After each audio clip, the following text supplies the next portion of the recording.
In an ever-evolving digital landscape, for your business to thrive, you must adapt or die. Welcome to Marketing in the Age of AI, the podcast helping you harness the power of AI and marketing tools to revitalize and grow your business. And now here's your host, marketing expert and author of Authentic Marketing in the Age of AI, Emanuel Rose.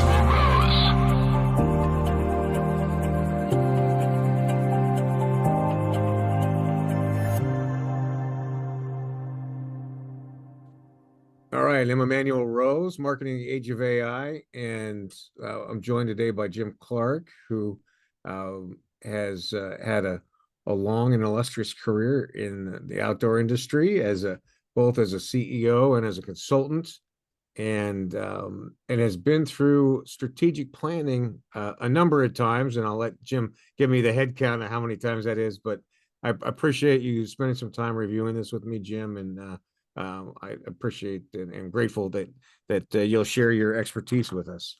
No, my pleasure, Emmanuel.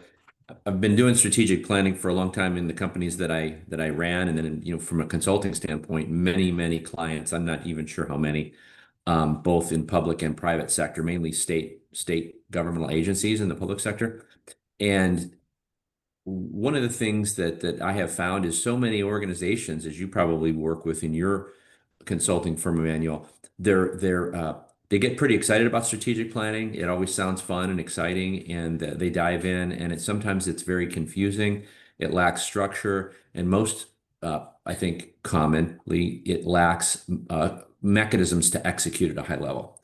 So the approach that we'll be talking about today is really aimed at how do you create the right structure and definitions so that when you're going through strategic planning, everyone's on the same page, everyone understands what we're doing and why, and then how do you operationalize that strategy to create the results you're looking for?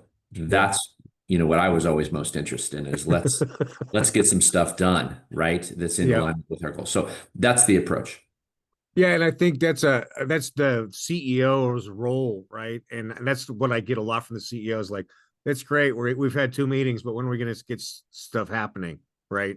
Right. So I think that's the interesting connection, and I think that's why a lot of companies don't do strategic planning, right? Is because they're really into action or motion rather than action. That's right. And we call that they're very comfortable working in the business and doing the work of the business. Yeah. But they really struggle, I mean, CEOs and executives alike, in working on the business, which is to say, creating a strategic plan to improve your capabilities or your ability to deliver goods and services at a high level. That's working on the business. And so it's most people are comfortable working in it and doing it. And that's why they like to, hey, let's put this stuff into action and let's work hard and let's get that forward momentum and that progress. And so this approach is much more a ready, aim, fire. Really, Nice. that's what we're doing. And when we say aim, that's the strategy, and fire is the execution. Got that. Let's see. So in the context today that we're talking for strategic planning is specifically for the initiative of reviewing technological capabilities and implementing automations, AI tools, custom software, special purpose AI software. And maybe you could just talk about how that maybe is a little bit different than a general business strategic plan, and maybe we could have a shorter timeline than the typical 3 years on something like this. Yeah, so it's a great question. And strategic planning is a process that involves structure and certain key elements, and then getting alignment around what those elements are and how you measure success, and then moving it into planned, focused action. And it takes time. Without leveraging AI and other types of tools, it's very challenging to do quickly. And even more importantly, it's difficult to operationalize and actually see very clearly and connect all the people in the organization to what initiatives are they responsible for, what does success look like, how will it be measured, and what is their timeline by which and milestones by which they need to get these things done and execute at a high level. And in the past, pre-AI, pre a lot of the tools we use today, SaaS-based tools, it was very difficult not only to create a plan, but also to put it into operation without a bunch of spreadsheets and things of that nature. And in the past, if you recall, people would create a strategic plan, make a big, pretty binder, everybody'd sign off on it, and it'd stay on Right. the shelf, right? That's Yeah. the old axiom, and that's true. So what we are going to be focusing on is how do we make the strategic planning process easy, something that's easy, consistent and easy to replicate, and something that we can very quickly move into documenting it effectively and putting it into action and tracking that. So how do we make the strategic planning process itself easier and more efficient and effective? And then how do we transition it into action more effectively? That's where we're leveraging a few different AI and other SaaS-based tools we'll talk about. And then is it I know in the materials you sent me, typically it's like a 3-year window of deployment. Is it, are you able to scope this down into 1 year and have it be functional? Yeah, it's a great question. The reality is you strategic plans by definition are not something that you typically structure exclusively for 1 year. Uh-huh. Because by definition, a strategy is identifying where are the critical few areas you're going to invest in your resources to make your organization better, more effective, more able to achieve its mission, its profit objectives, and so on.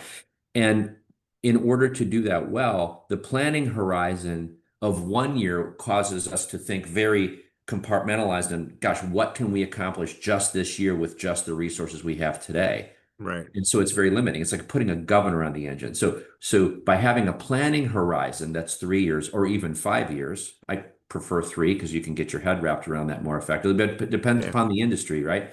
sure. Then you can create a plan that lays your roadmap out for 3 years.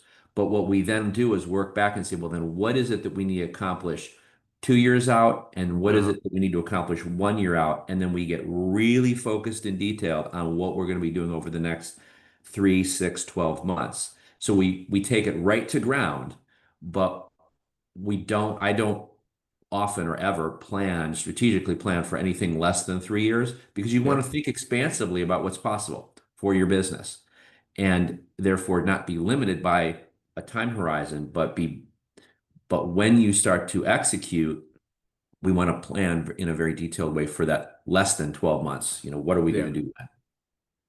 Okay, I like that. It's an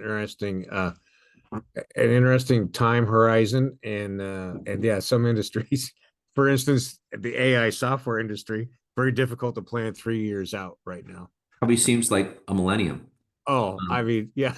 But if you think back in the not too distant past, Emmanuel, with Jim Collins and his work that he did on Good to Great, it was about the BHAG, the Right, big hairy audacious goal, and he recommended a planning horizon of BHAG of 10 to 20 or even 30 years out to think right. very expansively about what's possible and then work back.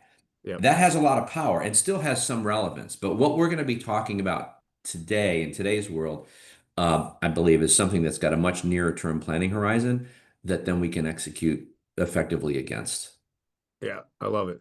So some of I think we want to get a little bit into the technical part of this for people to be able to run through some of this on their own. And so I know that the structure that you sent over to me was looking at the foundational part of mission, vision, and values, SWOT analysis, and then beginning to develop your goals, objectives, and strategies. Um, what you also mentioned that there was a questionnaire or some kind of a pre-meeting Mhm. set of information that you asked team members to fill out. Could you talk about that pre-meeting information that you're using, and then that laundry list of activities?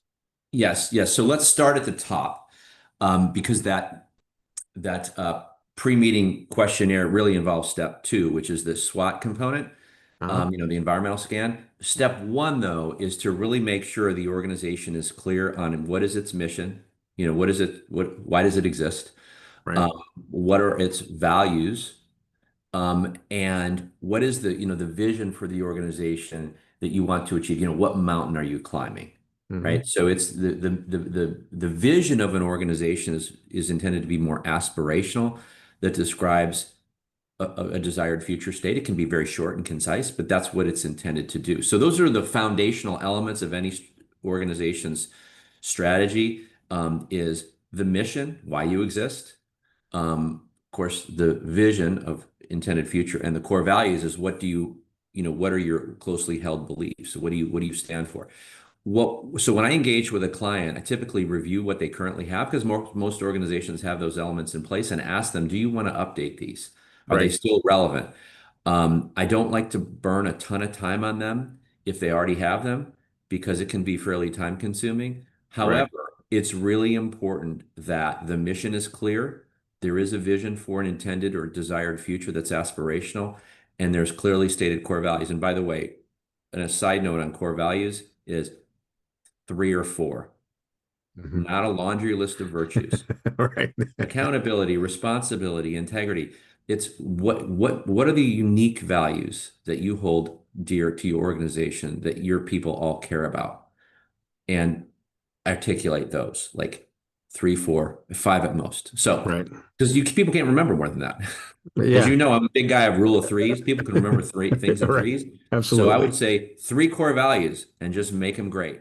Make them Yeah. what you're about. So those are the foundations. And let me just pause there. Any follow-up questions on that? I mean, most organizations know what those elements are. We can do a little bit deeper dive around them, but that's where we start.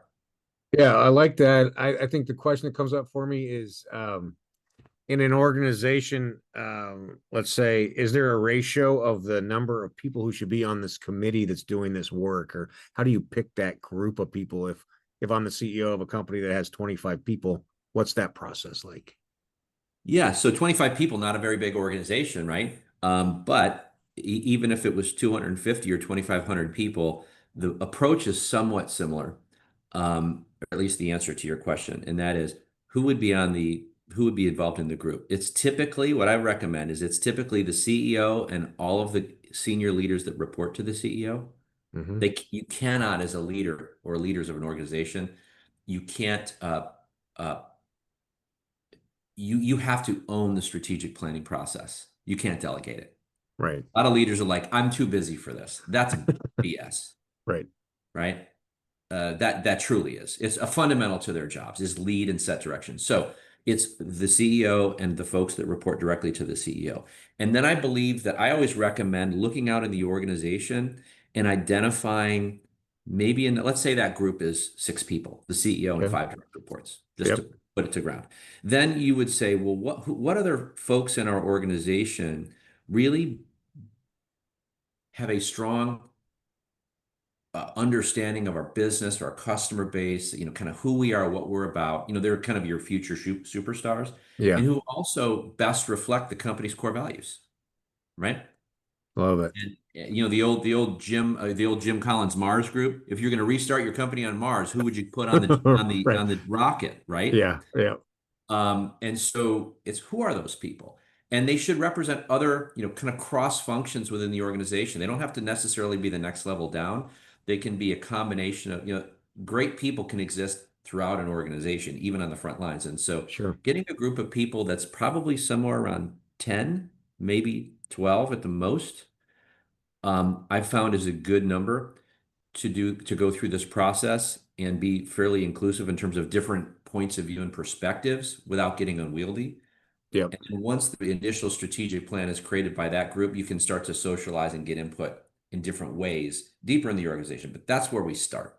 Okay. Yeah, that makes sense. So it has to be, you want it to be people who can think big picture, but still have some attachment to the culture of the company, the customers, and then other employees or direct Yeah, the reports. day-to-day realities and operations of the business, because the executives are operating at a much higher level. And, frankly, sometimes they're not really aware of some of the real key opportunities and problems, process problems that exist on the front lines. So Yep. having a little bit of a cross section of folks coming to the table is powerful. Yeah. Cross section meaning varying levels and functional areas in the business. Yeah. I love that. So we've got our team, we've got our foundation. What's the next step in that sequence? So the next step is is really to begin to get the strategic planning juices flowing, if you will. I have found with organizations that some type of uh, SWOT, strengths, weaknesses, opportunities, threats. That's some type of analysis around that. There's other pastel, that involves political and environmental and legal and so on. Some type of pick an environmental scan that looks externally and internally to your business. Right. You're not hung up on the specific acronym. And I create typically a simple questionnaire, which very powerful use of AI here, right? That would say, using the SWOT analysis, strengths and weaknesses are internal, opportunities and threats are external. So a Right. simple questionnaire that asks each individual coming to the planning session or inputting in the planning process, what are our organization's strengths, internal strengths, Hmm. and list three. Again, rule of threes. Why three? Because you don't want someone having 26 different ideas. It's like of the ones you think of, what are the top three and write them down. I like to encourage people to elevate what they most believe is a key strength or etc. Same Right. thing on weaknesses. Like what is holding us back? Where are our weaknesses? And what you'll find is the folks outside the executive team oftentimes have different ideas on what an organization's strengths and weaknesses are Sure. that are new news to the executives. It Right. creates a very stimulating dialogue and a much more 360-degree view of the realities of the business. So it's an educational process and a kind of a bringing together of the thought process. Yeah. And then, of course, on the external side, opportunities and threats. What are our greatest opportunities in the market or to advance our organization or our team? And then what are the biggest external threats, existential threats? Things like supply chain has been a big threat, right? Yeah, for sure. Disruptive competitor is a threat. And so identifying those, and you take input from all 12 people, including the CEO, that he doesn't or she does not get a pass. Right. It can be submitted anonymously into like through an AI process, and that can assimilate all that input and kick out. Here's generally what the organization feels Yep. around strengths, weaknesses, opportunities, and threats. And from that, so it's distilled down to a little 2 by 2 box: strengths, weaknesses, opportunities, and threats. And it Yep. really is illuminating. So I'll Love it. pause there. Okay. Yeah. So I like that. So we're gonna precede the meeting with Yes, people's ideas, so you've got something to really chew on in the first session. yes. And the other question that I really like to ask is, if you could wave your magic wand, Yeah, I what love would that you one. change in our organization? Yeah. And people go, what is that? Well, you would be amazed at Yeah. what can come up during that kind of through that kind of a question. It's just thinking outside the box. Like Yeah. what first thing that comes to mind, wave your magic wand, what would you change? It can be very illuminating. Again, all of this is intended to stimulate a common and shared understanding of those elements and get everybody kind of honed in on the starting point for strategic planning is right there. And then we have a conversation around, given those elements, what are the implications on the things that could become our strategic priorities? Right. That's really where the strategic planning process starts to kick in, is and AI could probably do a pretty good job there of really just filtering through that information and recommending an initial set of high level strategic priorities as consideration for discussion.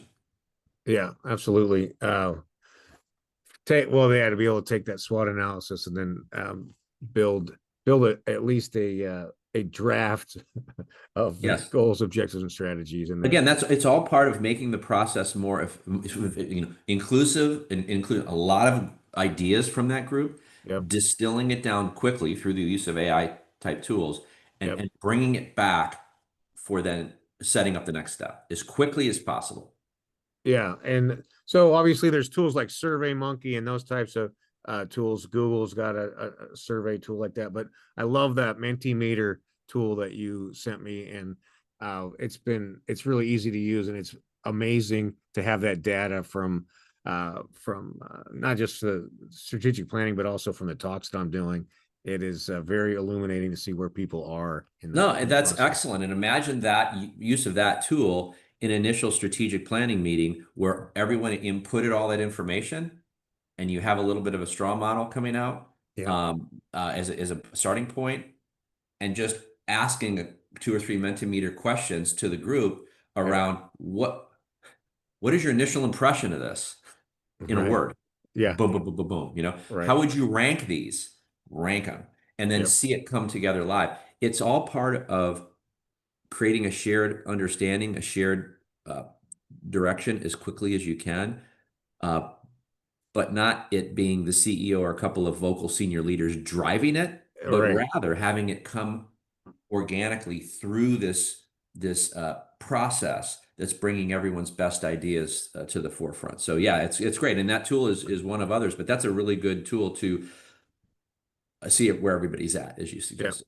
yeah, I love it. So then we take that SWOT analysis, and then that's kind of the rough form, and then what's the next kind of, how do we start to build that into something that's actionable? Well, so when I mentioned using all of that information to in asking the question, well, what are the implications of what we just learned Yep, around our strategic focus for the next 3 years? It's amazing what jumps right out. It's like, well, the first thing we need to do is we got a cultural issue here we got to fix. right, Or our IT system is holding us back. right. That's like becomes job one. And like it allows people to very quickly coalesce around what I like to call the no-brainers, right? Yeah, As just at a high level. yeah, We're not naming anything, we're just saying the strategic areas of focus or priorities.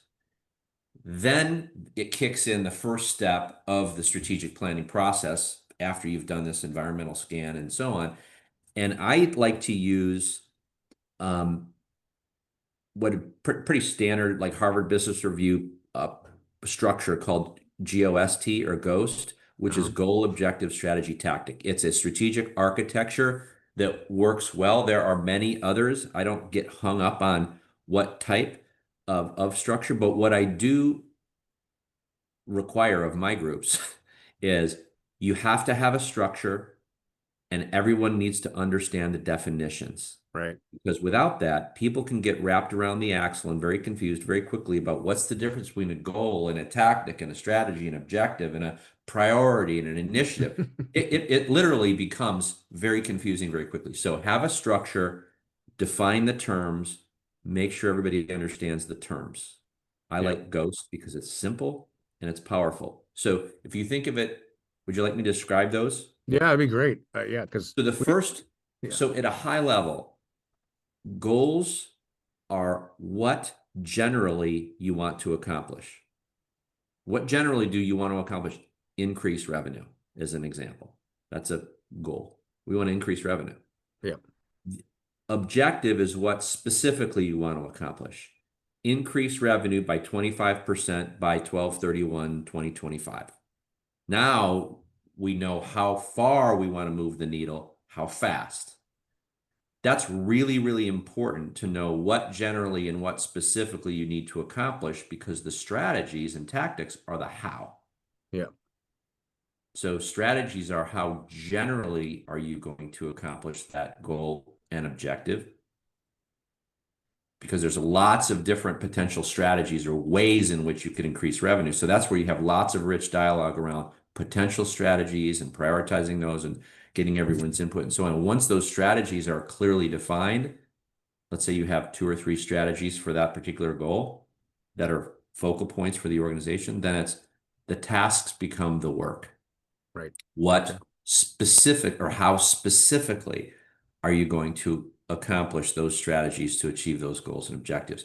So what I found is people can get their heads around that more easily and simply than almost any other structure I've used. And it ties together very nicely in some of the software tools available, including the one that I use, which is Result Software. Those elements tie together very easily and quickly into the tool to execute. Gotcha. And so then we start with the goals. We're building objectives, and are we looking to keeping the rules at 3, or is it 3 per department, or how do you structure that inside of the business? Good question. I would start and recommend organizations start with a rule of 3 here, in that most organizations I've either run or worked with, they have a very difficult time focusing on any more than 3 things at once at a high level, strategic Right. level. Yeah, Right? Most want to take on too much, sure. and they stress their people, they stress their resources. People get burned out, and they don't accomplish anything close to what they intended. But if you really narrow it down to what are your 3 most, your highest priority strategic goals: increase revenue, build market share in this market, whatever those are, right? Add new capability, add online e-commerce capabilities, whatever the major goals are, pick 3. Yeah. And that's where the rich dialogue comes into play, right? Because based on the SWOT analysis and the magic wand question and other inputs, there's many things we could focus on. So what generally do we want to accomplish that at the highest level, and why? Why those 3 and not these other 2? That's where the great dialogue occurs. And ultimately, the team needs to land on, I would recommend 3. And then for each goal, each goal may have one objective. Again, a SMART objective: specific, measurable, attainable, the whole SMART structure.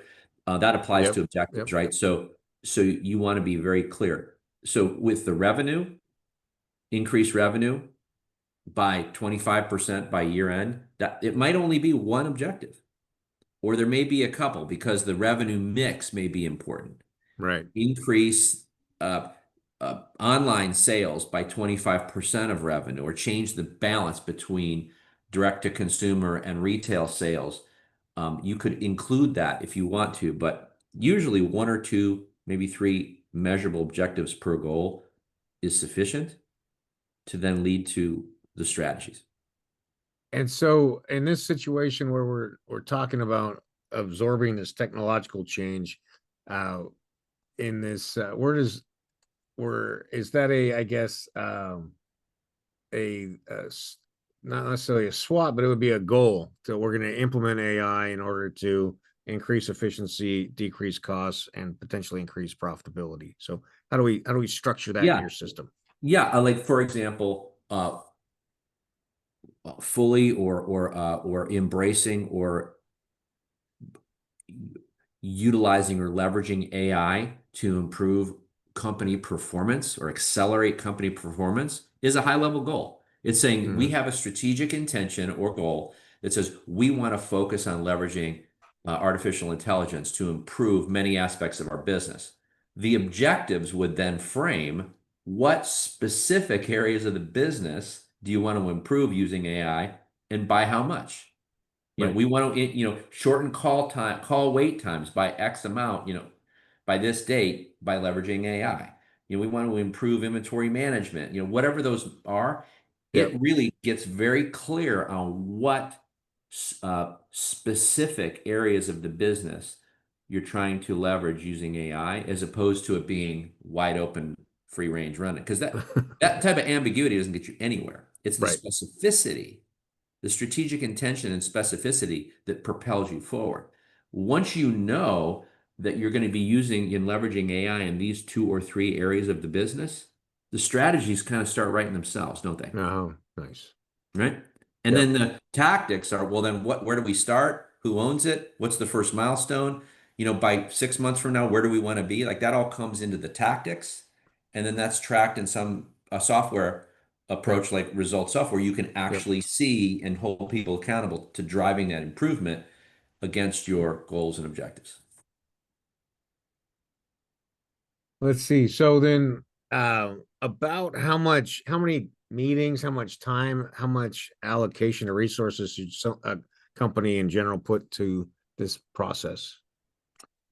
Well, it's a really good question. It's a big question because it does vary. So much of it depends upon how clear the organization kind of is around its mission and where it's at in its evolution. Is it a turnaround, or is it a growth company that's very clear on their path? It is impacted by how how effectively the leadership team works together and makes decisions. Yep. And some teams love to talk and ruminate and rehash and hash and rehash, right? So part of the facilitation process is to provide a certain amount of time for each element and try to land a draft and then move on and land a draft and move on. Yeah. So Right. maybe a couple of hours on each one, or 90 minutes on each one. Uh, but it's very important to set a structure with teams that says we're not trying to have the perfect strategy, right? And polish Right. the stone. We're Right. trying to get very clear on our strategic intention and direction, and move on.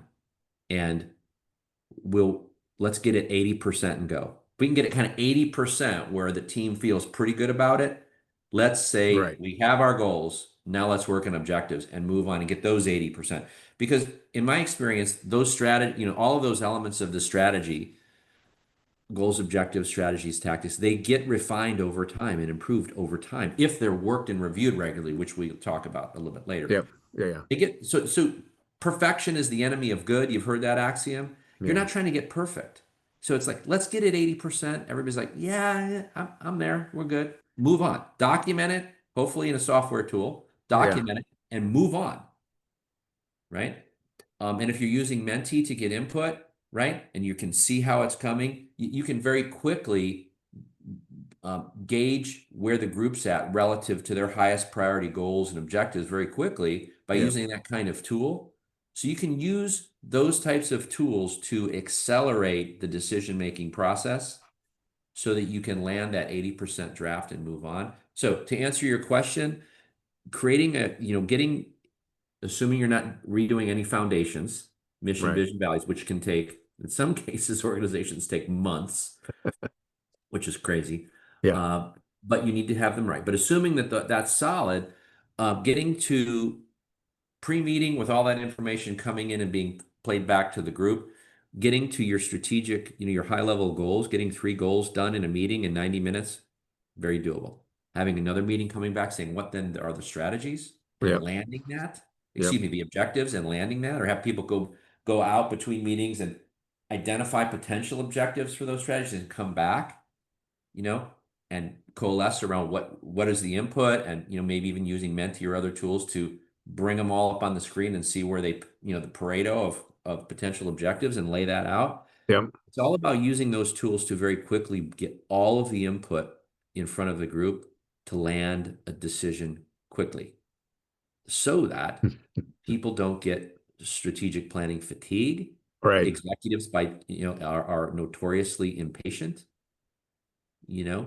and so it's like, let's land our draft quickly and get moving. However, it's very important you don't skip steps or alienate members of your team who are trying to bring different points of view or other ideas to the table and maybe redirect the conversation a little bit, because sometimes the greatest nuggets in business come from the guy in IT that just came up with this crazy idea and suddenly Right. we have smartphones. So if you allowed 90 minutes to 2 hours to coalesce and land on each of those elements, down to strategies, goals, objectives, strategies, Yep. that's reasonable. Then all of those strategies are assigned owners, and then those owners can define the teams of people outside the strategic planning group that they can bring in the conversation, brief them on the strategic direction, and say, our goal is to create a tactical work plan to Right. execute this strategy that's been assigned to me or us or our department or our team, or we're leading the effort cross-functionally. Let's get the right people around the table and build out the tactical plan for what are the major tasks, who's going to own those deeper into the organization, what Yep. are the key due dates, right? And Yep. when is this going to be complete? When all of those tactical plans are pulled together in an accountability tool like result software, you can very quickly then see where the interdependencies are. Yep. Is the sequencing right? Do we need to accomplish certain tasks before others in other strategies? Like, oh, we need to Right. get some software installed over in this area in customer service so we can then implement this strategy on the sales side. but being able to see it all together is really important to be able to understand the flow of work and the interdependencies. And if everything is put into something like a project management software, like Visio or Microsoft Project, Yeah. executives absolutely lose their mind. They will blow a gasket because they Yeah. don't have the time or the patience, most of them, to look at all that detail. That's why you Right. want to highlight strategies, major tasks, major milestones, get everybody on the same page around that, and have a mechanism like the software tool that I mentioned, Result Software, to track progress and make comments and literally provide updates every 2 weeks that the executive team is looking at. That's on the execution side, but that's the Right. planning process. So could that all be done in a week to 2 weeks? Even with a busy team meeting in Right. 90-minute bursts? Yep. Yes, Yeah. absolutely. Going off on the 5-day retreat and playing golf and writing the tablets and you bring them down from the mountain and Right. that doesn't work anymore. Yeah. Nobody's got time for that, or an Right. appetite for it. And Yeah. there's no buy-in, Right. Yeah. right? Yeah. So I like that. We're starting from mission, vision, and values. We're working through the process to tracking it through a business intelligence tool. And then I heard you say the frequency to check in was kind of like every 2 weeks. Is that what your recommendation is on these? So imagine if you're running a strategy team. Let's say you're assigned a strategy team to implement a certain, AI component of the strategy, Yeah. and you've got 6 people cross-functional that you're leading. It's very important that you as that team lead, especially if the timeline is fairly short, right? We want to get Sure. stuff done. Yep. So let's say you got 6 months to get something over the goal line and you got a big milestone at 3 months. Wouldn't it make sense that you got to meet with your team at least briefly every 2 weeks to do a check-in to make sure that your 5 or 6 people are on task with the things that you've assigned to them, or you and them, they identified as getting done, and identify problems quickly if they're running into a snag. If you wait more than 2 weeks, Yeah. It's you're going to dead. get an ugly surprise potentially. And guess what? You Yeah. got to report to your bosses that you're Right. behind. Yep. So by meeting every 2 weeks, and we've tried all different types of cadences, but on high level strategic initiatives like this, strategies, initiatives, same thing. Um, every 2 weeks, meet with your team with some kind of accountability tool so you can see all of this tasks, who owns what, is it on time, where are we? Yep. And if we're off track, what do we need to do to get back on track? And when you meet with that team every 2 weeks, then you document in your business intelligence tool, or in this case, Result Software, here is the update on our strategy for the 1st of July. Yeah. This is where we're at. We're on track, good to go. We've fallen behind, we need help. Whatever it is, you're documenting it, not to look good, but to document reality.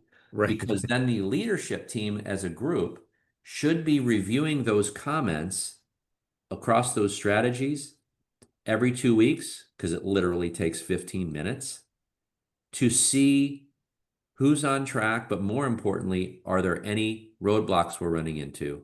Right. Because when there are, nobody gets in trouble, teams falling behind. It's like, hey, great, thank you for daylighting this particular issue. What is it that we need to do as a leadership team or an individual leader to help that team get back on track? What resources can we bring to bear to help deal with that, or help identify or break down any barriers?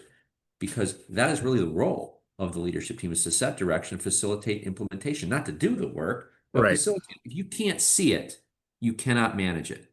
Love it. That is a true statement. Yeah, for So sure. see it, manage it. And every 2 weeks, if you're not looking at it, if you're looking at it quarterly, you could be severely off track and never to recover. Yeah. And if you have a board to report to, or shareholders to answer to, you want to avoid those nasty surprises. That's how you For stay on sure. track, right? Yep. Manage the at bat, manage the inning, win the inning, win the game, right? Like Right. Yep. that's what you're doing. Yeah. No, I think that's a great system, and it sounds very obvious when you describe it like that.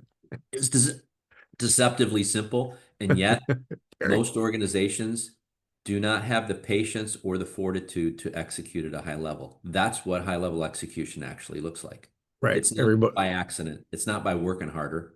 No, it's everybody's focused on the tyranny of the urgent rather than the strategic Right. objectives. Yeah. And in this case, you can have a group of 30 or 40 people all assigned to various tasks that are supporting the various strategies that drive toward the goals and objectives, and they all understand how they're connected.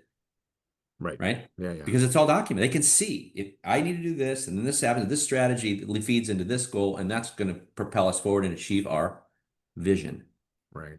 Right. And yep. And in this case, the vision is creating freeing up some administrative time by leveraging these technologies that we have access to manage voice, to manage all kinds of reporting, to manage scheduling, all these things that are time sucks for people, and that we have now the capability to draw those lines of what's being done and automating it in a very simple and straightforward way. That's exactly right. And I would just build on that by saying that the intention is to do those things, make more efficient the process and so on, document it clearly. But one of the things that I would just, kind of end with or emphasize here is creating visibility, not just to the group that built the strategy, but to the organization at large. Yep. Is extremely important, because that's what creates a shared understanding of where you're going, and visibility creates accountability all the way to the front line. Love it. And accountability, right, is a good thing. It's not putting a gun to someone's head. It's like, hey, we all have a role we're playing, and if we all do it well, we're going to go great places because we're inspired by our mission and our vision that we're driving toward. Right. And when we win together, we're going to kick butt, take names, and all make more money, and it's going to be great. Yeah. And we're going to feel, tremendous fulfillment. But we all have to play our role. We all have to do our thing. And no excuses, no crying and whining. Let's just all get together and drive toward our common goals and objectives that we've described. And it's going to feel good and it's going to be awesome. But we hold each other accountable to deliver. That's what great organizations do. There's a healthy amount of accountability, not fear-based, right, but winning together and collaborating effectively together based accountability. And that's, to execute well, you have to have that visibility. Yeah. And so you've got to have a good plan that's based on your mission, and then have the accountability and the visibility of progress or not progress. That's right. And with strategic planning, 15% of strategy is planning and 85% is execution. And most organizations blow it huge on the execution. All right. Well, I appreciate you running through the process and helping me to understand more deeply what the process is and the distinctions that you put together with SMART, GOST, and SWOT. So thanks for spending time talking about this with me, Jim Clark. My pleasure. I'm really looking forward to seeing and working with you as you move into next steps of how to really make this process much more efficient and effective. So that organizations can reach their potential. That's what it's about, right? That's what you do. That's what I do every day. It's good work. All right. Well, thanks so much for spending time with me. Okay. Take care. Thanks for listening to Marketing in the Age of AI. Be sure to subscribe wherever you heard this podcast so you never miss a future episode. Your copy of Authentic Marketing in the Age of AI is available at Amazon.com or EmanuelRose.com. You can also connect with Emanuel on LinkedIn. Thanks again for listening, and we'll see you next time.